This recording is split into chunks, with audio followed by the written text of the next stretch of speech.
Olá, caro aluno, tudo bem? Seja bem-vindo à videoaula do tema Ativo e Passivo.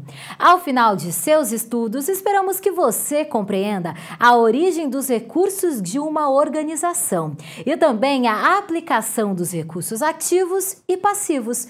Vamos lá? Em todas as atividades humanas são utilizados recursos. Se você vai a um supermercado, precisa de recursos financeiros ou crédito para pagar suas compras. Se vai ao dentista, precisa de recursos para pagar o tratamento. Podemos pensar em milhares de exemplos. As empresas também necessitam de recursos para utilizar em suas atividades diárias de produção, venda, cobrança e pagamento. Os nossos recursos geralmente vêm de salários ou de outro tipo de renda. Mas você sabe de onde vêm os recursos das empresas? Pois bem, os recursos usados por uma empresa ou são de terceiros ou são próprios. Os de terceiros representam as obrigações da empresa, como por exemplo, os empréstimos bancários. Chamamos esses recursos de passivo exigível, porque em algum momento será exigido que a empresa pague esses valores. Já os recursos próprios, chamados de capital social das empresas, são os recursos investidos pelos empresários no momento da criação da empresa ou no decorrer das suas atividades. Chamamos esses recursos de passivo não exigível, porque se entende que os empresários darão continuidade ao negócio e assim não vão exigir de volta. Um exemplo de passivo não exigível pode ser aquilo que chamamos de patrimônio líquido. Então, o patrimônio líquido pode ser resumido como a soma dos bens e direitos menos as obrigações. Assim, temos o patrimônio dos sócios, que é a riqueza líquida, ou seja, o capital próprio da empresa.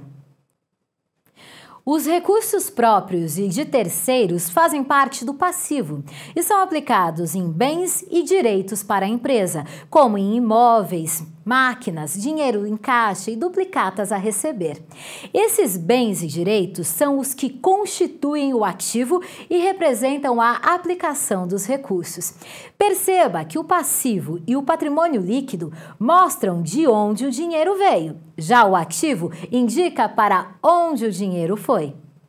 O balanço patrimonial é um demonstrativo contábil que apura todas as contas da empresa. Do lado esquerdo desse demonstrativo são apresentadas as contas do ativo, que, como vocês já aprenderam, correspondem aos bens e direitos. Do lado direito ficam as contas do passivo, correspondentes a todas as obrigações e ao patrimônio líquido. Na apresentação do balanço patrimonial devem ser seguidos alguns critérios.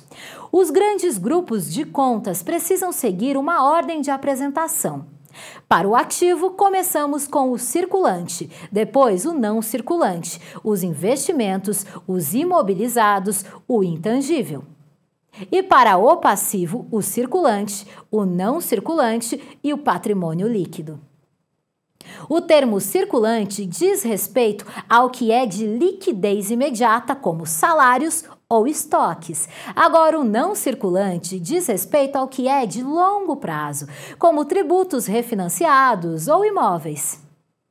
Para finalizar, é importante ressaltar que o balanço patrimonial engloba os valores atribuídos às contas dos bens, direitos, obrigações e do patrimônio líquido. Ele é um instrumento de grande importância para detalhar a realidade econômica e financeira de uma empresa em determinado momento. Bem, chegamos ao final da nossa videoaula. Esperamos que você tenha aproveitado o nosso encontro.